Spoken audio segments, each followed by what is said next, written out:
오늘 이 자리에 나오신 모든 분들을 환영하고 축복합니다. 오늘 하나님께서 우리에게 주시는 말씀은 예레미야 23장 9절에서 22절까지 말씀입니다. 예레미야서 23장 9절에서 22절까지 말씀, 제가 가지고 있는 성경책 1086면에 있습니다. 구약 1086페이지에 있습니다. 다 찾으신 줄 알고 한 절씩 번갈아 읽고 마지막 함께 봉독하도록 하겠습니다.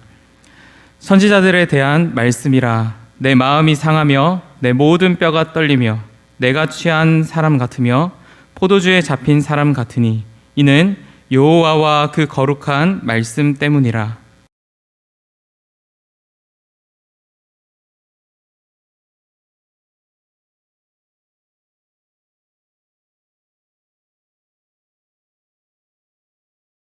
여호와의 말씀이니라. 선지자와 제사장이 다 사악한지라. 내가 내 집에서도 그들의 악을 발견하였노라.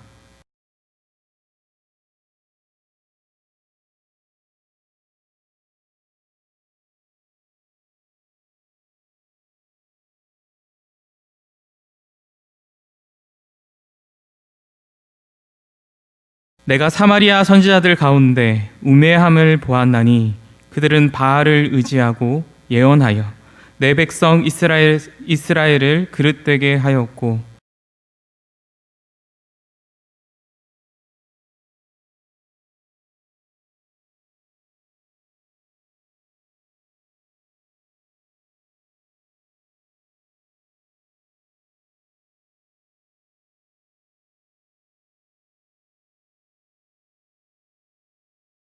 그러므로 만군의 여호와께서 선지자에 대하여 이와 같이 말씀하시니라. 보라, 내가 그들에게 쑥을 먹이며 독한 물을 마시게 하리니 이는 사악이 예루살렘 선지자들로부터 나와서 온 땅에 퍼짐이라 하시니라.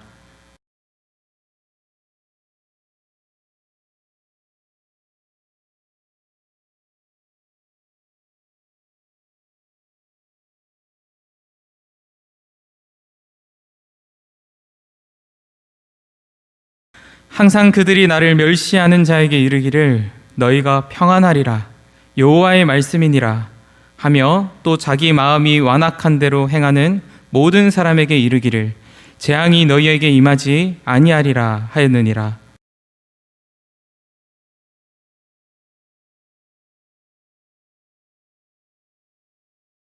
보라, 여호와의 노여움이 일어나 폭풍과 회오리 바람처럼 악인의 머리를 칠 것이라.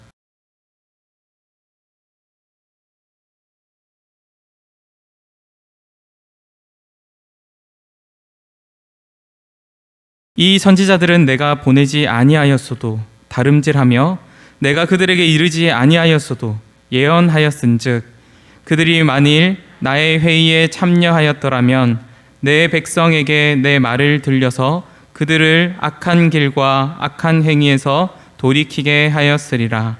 아멘. 오늘 이 새벽 말씀의 교제를 허락하신 하나님께 감사를 드립니다. 말씀에 앞서서 한 가지 우리가 생각해 볼 수 있는 예가 있는데요. 지난 6월에 조금 가슴 아픈 이야기지만 경주시청 소속의 트라이애슬론이라는 이 종목의 선수가 스스로 목숨을 끊은 안타까운 일이 있었던 것을 아실 것입니다. 이런 일이 일어나게 된 원인으로 여러 부당한 그런 일들이 있었지만 가장 큰 문제 중에 하나는 이 선수를 잘 지도하고 감독해야 할 이 감독과 코치, 그리고 이 선수의 건강을 잘 살펴주어야 할 이 팀 닥터가 그릇된 행동을 하였기 때문에 이 언론을 통해 이것이 드러나게 되었습니다. 만일 이 감독과 코치 그리고 팀 닥터가 이 본래 해야 할 일을 성실하게 임했다면 어떻게 되었을까요? 이렇게 안타까운 사건은 물론 훌륭한 선수들을 더 많이 배출하였을지 모릅니다. 그러나 자신의 역할을 망각하고 오히려 그 주어진 직위를 자기 마음대로 남용하게 될 때에 소중한 생명까지 잃게 되는 결과를 보게 되었습니다. 오늘 읽었던 말씀인 예레미야 23장에서 23장 9절에서 22절까지 말씀은 소제목에서와 같이 선지자들에 대한 말씀입니다. 조금 더 나아가 본문 11절 말씀을 보시면 여호와의 말씀이니라 선지자와 제사장이 다 사악한지라, 이렇게 말씀하시는 것으로 볼 때에 선지자뿐만 아니라 제사장까지 포함하는 영적 지도자들을 향한 말씀임을 우리가 볼 수가 있습니다. 선지자가 어떤 사람입니까? 선지자는 하나님으로부터 계시를 받아서 하나님의 뜻과 이 섭리를 대신 전하는 사람이 선지자입니다. 지금 현재에 관한 것도 있겠지만 미래에 이루어지게 될 일에 대해 예언을 하는 역할도 이 선지자가 맡고 있습니다. 다시 말해 선지자는 하나님의 말씀을 받아서 백성에게 전하는 자들이 바로 이 선지자들입니다. 그리고 제사장 역시 하나님의 뜻을 묻고 또 전달하는 사명을 가진 영적 지도자들입니다. 만약 이들이 하나님의 말씀과 뜻을 잘못 전하거나 그들에게 주어진 자리를 자기 마음대로 남용하게 된다면 어떻게 될까요? 이스라엘 백성들의 영적인 눈이 어두워지는 것은 물론 나아가 신정 국가인 이스라엘의 생명 존속이 위태할 수 있게 됩니다. 비슷한 자리에 있는 이가 바로 앞서 23장 1절에서 8절까지 나타나는 왕입니다. 하나님의 대리 통치자로서 자기의 생각이나 가치 기준을 따라서 자기 이 백성들을 다스리는 것이 아니라 하나님의 말씀을 가지고 그 말씀으로 통치해야 합니다. 그래서 눈에 보이지 않지만 진정한 왕이 하나님이심을 보여주는 자가 바로 왕의 역할인 것입니다. 왕이 하나님의 말씀대로 다스리지 않으면 오늘 본문 말씀인 예레미야 시대에 이미 북이스라엘이 멸망했던 것처럼 멸망하고 말게 될 것입니다. 그런데 이 왕과 백성들에게 하나님의 말씀을 전해야 할 선지자들까지 또 제사장들까지 변질되게 된다면 어떠한 소망도 가질 수 없게 될 것입니다. 오늘 말씀을 통해 이 선지자들의 올바른 역할이 무엇인지 살펴보면서 우리에게도 적용되는 것이 무엇인지 생각해 볼 수 있는 시간이 되기를 소망합니다. 첫 번째로 하나님의 말씀이 거룩하게 전해져야 한다라는 것입니다. 오늘 본문 9절 말씀을 보겠습니다. 9절 말씀 앞부분을 보면 예레미야 선지자가 내 마음이 상하며 이렇게 고백합니다. 여기서 말하는 이 마음은 중심이라는 말, 그리고 조금 더 의역을 하면 생명의 중심이다라는 의미를 가집니다. 그리고 상한다라는 이 말은 깨어지다, 부서지다라는 그런 의미를 가집니다. 이것을 종합하여서 다시 말을 해볼 때에 예레미야는 나의 중심, 나의 생명의 중심이 깨어졌다, 부서졌다, 그렇게 고백하고 있는 것입니다. 그리고 뒤이어 어떻게 고백합니까? 내 모든 뼈가 떨리며 내가 취한 사람 같으며 포도주에 잡힌 사람 같다, 그렇게 고백하고 있습니다. 자신의 뼈가 떨릴 만큼, 그리고 마치 술에 취한 사람처럼 자신을 가누지 못하고 혼란스러운 상태에 그렇게 있다고 고백하고 있습니다. 왜 이렇게 고통스럽고 혼란스러워하고 있습니까? 9절 하반부에 말씀하고 있듯이 여호와와 그 거룩한 말씀 때문입니다. 말씀을 통해서 보여주시는 우리 하나님의 모습이 어떤 분이십니까? 완전한 분, 영전한 분, 거룩하신 분. 인간이 붙일 수 있는 어떠한 미사 어구를 붙인다 하여도 설명할 수 없고 그 깊이를 측량할 수 없는 분이시지 않습니까? 사람들 가운데서도 연예인이나 뛰어난 업적을 그런 보이는 사람을 보면 와, 참 저 사람 빛이 난다, 대단하다, 그렇게 고백할 정도인데 감히 비교할 수 없을 만큼 모든 만물을 말씀만으로 만드시고 졸지도 주무시지도 않으시며 모든 만물을 다스리시는 하나님은 얼마나 빛이 나시고 위대하신 분이십니까? 무엇보다 어떠한 죄와 악이 없으시며 악을 미워하시고 심판하시는 분이 하나님이시기 때문에 우리가 잘 아는 고백인 이사야 선지자는 이렇게 고백합니다. 화로다 나여 망하게 되었도다. 나는 입술이 부정한 사람이요 나는 입술이 부정한 백성 중에 거주하면서 만군의 여호와이신 왕을 배웠음이로다.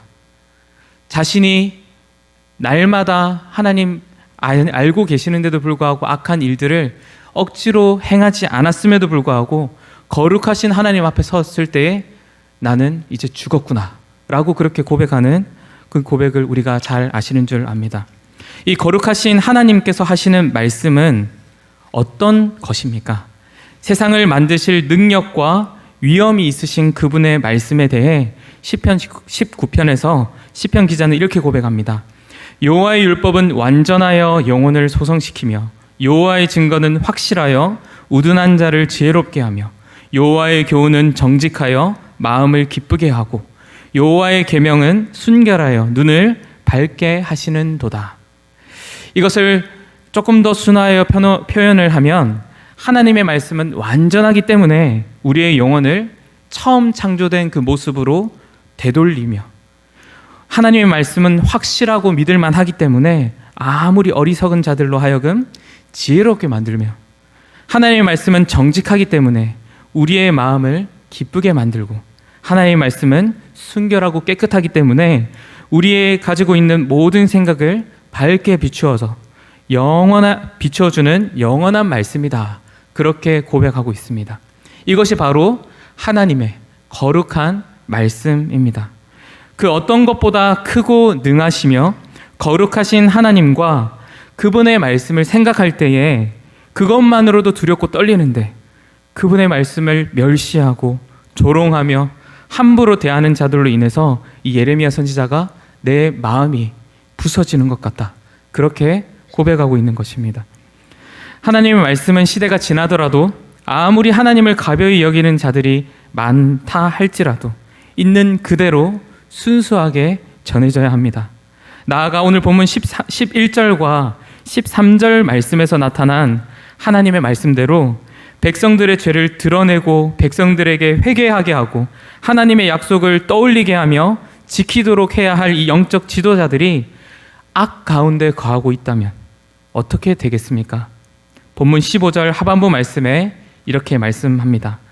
사악이 예루살렘 선지자들로부터 나와서 온 땅에 퍼짐이라 하시니라. 앞서 언급한 바대로 영적 지도자들의 역할이 제대로 이루어지지 않게 된다면 결국은 멸망의 길로 갈 수밖에 없게 됩니다. 지금도 마찬가지이지 않습니까? 시대가 참으로 많이 악하고 언론을 통해서 비춰지는 나라와 세계의 모습을 보면 얼마나 정의와 공의가 찾아볼 수 없는 그런 시대임을 우리가 생각하게 됩니다.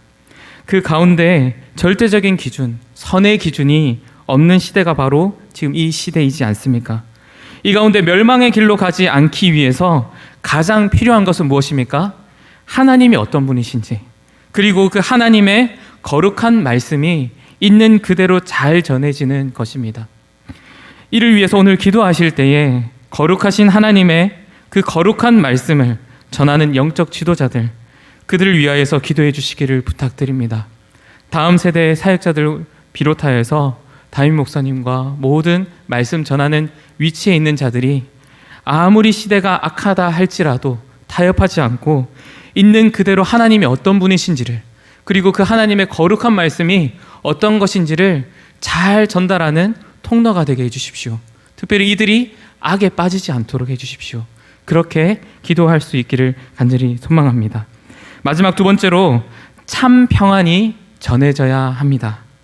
평안이 무엇입니까? 평안은 평화로운 상태, 걱정이 없는 상태가 평안입니다. 오늘 본문 17절 말씀을 함께 보시겠습니까? 제가 읽겠습니다. 항상 그들이 나를 멸시하는 자에게 이르기를 너희가 평안하리라 여호와의 말씀이니라 하며 또 자기 마음이 완악한 대로 행하는 모든 사람에게 이르기를 재앙이 너희에게 임하지 아니하리라 하였느니라. 이렇게 말씀합니다. 그러나 하나님의 판단은 무엇입니까? 이어지는 18절 말씀에 누가 여호와의 회의에 참여하여 그 말을 알아들었으며 누가 귀를 기울여 그 말을 들었느냐? 내가 언제 그런 말을 하였느냐? 그렇게 하나님께서 말씀하십니다. 같은 말씀이 그 이후의 말씀에도 나타나고 있습니다. 19절에서 이들에게 어떻게 하나님께서 하시겠다 합니까? 하나님의 진노가 있을 것이다 라고 말씀하시면서 17절을 했던 말씀을 그대로 다시 말씀해 주십니다. 제가 읽겠습니다. 이 선지자들은 내가 보내지 아니하였어도 다름질하며 내가 그들에게 이르지 아니하였어도 예언하였은즉 그들이 만일 나의 회의에 참여하였더라면 내 백성에게 내 말을 들려서 그들을 악한 길과 악한 행위에서 돌이키게 하였으리라. 그렇게 하나님께서 말씀합니다. 이들은 내가 보내지도 않았는데 내가 보냈다고 얘기를 한다. 이들은 내가 평안하겠다라고 평안할 것이다 이야기하지 않았는데 평안할 것이다. 그렇게 거짓 위로를 하는 자들이다 라고 하나님께서 말씀하십니다. 사람이 주는 평안, 사람이 주는 일시적인 위로는 한계가 있다는 것을 너무 잘 알고 고백하지 않습니까? 우리가 이러한 사실을 기억하며 분별해야 합니다. 참 평안이 무엇인지를 바르게 전해지고 그것이 무엇인지를 분별하는 것이 있어야 합니다. 먼저는 말씀 전하는 자가 참 평안이 우리에게 가장 필요한 것이 위로인 것 같다. 위로를 전하는 것이 아니라 하나님의 심정이 무엇인지, 하나님 이 시대에 어떤 말씀을 하시고자 하시는지를 잘 전할 수 있는 통로가 되게 해주십시오. 우리가 그것을 힘써 기도해야 할 것입니다. 거짓 위로를 전하는 이들이 있다면 하나님의 심정을 가지고 이것이 참인지 거짓인지 분별할 수 있는 분별력이 우리에게도 있어야 합니다. 그것을 위하여서도 우리가 기도해야 합니다. 내 필요와 상황에 맞는 말씀만 달라고 고집 부릴 때가 있지 않습니까? 예레미야 선지자 당시에 얼마나 위로의 말과 평안과 소망의 말을 듣고 싶었을까요? 그 격동기 가운데 이미 북이스라엘은 망했고 앞으로 더 강력한 이 바벨론이라는 나라가 언제 시시탐탐 호시탐탐 우리나라를 건드리게 될지 모르는데 우리에게 가장 필요한 것은 무엇일까요? 위로와 평안의 말이지 않겠습니까? 그것을 캐치하고 거짓 선지자들이 괜찮습니다. 평안할 것입니다. 그렇게 말하는 것으로 위로를 삼습니다. 그러나 이 모든 것들 위에 우리의 상황과 현실보다도 이 위에 이 세상 역사의 주인이신 하나님께서 그분의 구원 역사를 이루어 가시는데 어떻게 말씀을 하시는지 귀 기울이는 것이 필요합니다. 그렇지 않으면 거짓 선지자의 달콤한 말에 넘어가 하나님의 뜻이 무엇인지 그것을 관가하게 될 것입니다. 오늘 말씀을 맺으면서 오늘 본문 앞서서 예레미야 23장 1절에서 8절까지 왕에 대해서, 그리고 오늘 본문인 9절에서 22절까지는 선지자와 제사장을 비롯한 영적 지도자들에 대한 이 말씀을 살펴보았습니다. 왕이 하나님의 말씀대로 통치하지 않고 선지자와 제사장이 하나님의 말씀을 바르게 전하고 가르치지 않았기 때문에 결국 심판이 이르게 되었습니다. 완전한 왕과 선지자, 제사장은 없을까요? 그 모습을 보여주신 분이 계십니다. 누구이십니까? 바로 우리 구주 예수 그리스도이십니다. 완전한 통치가 무엇인지 하나님의 거룩한 말씀을 있는 그대로 보여주시고 우리의 죄를 담당해 주셨습니다. 그분을 바라보며 먼저는 말씀 전하는 자가, 나아가 우리 모두가 예수 그리스도를 우리의 온전한 주인으로 모시고 이 시대를 향한 하나님의 심정이 무엇인지, 하나님의 말씀이 무엇인지, 뜻이 무엇인지를 분별하며 바르게 말씀이 전해질 수 있도록, 참 평안이 무엇인지 깨달을 수 있도록 힘써 기도해야 할 것입니다. 주기도문 함으로 오늘 말씀을 마치도록 하겠습니다. 하늘에 계신 우리 아버지여, 이름이 거룩히 여김을 받으시오며 나라가 임하시오며 뜻이 하늘에서 이루어진 것 같이 땅에서도 이루어지이다. 오늘 우리에게 일용할 양식을 주시옵고 우리가 우리에게 죄 지은 자를 사하여 준 것 같이 우리 죄를 사하여 주시옵고 우리를 시험에 들게 하지 마시옵고 다만 악에서 구하시옵소서. 나라와 권세와 영광이 아버지께 영원히 있사옵나이다. 아멘. 이 시간 말씀을 생각하시면서 먼저는 하나님께서 세우신 말씀 전하는 자들이 있는 그대로 하나님의 말씀을 잘 전할 수 있도록, 거짓 평안을 전하는 일이 생기지 않도록 우리도 하나님 말씀을 잘 분별할 수 있도록 우리 교회뿐만 아니라 주님의 몸된 모든 주님의 사랑하시는 이 교회 가운데 바른 말씀이 전해지고 참 평안이 전해질 수 있도록 그렇게 기도해 주시며 또 자유롭게 자유하시기를 소망합니다. 기도하겠습니다.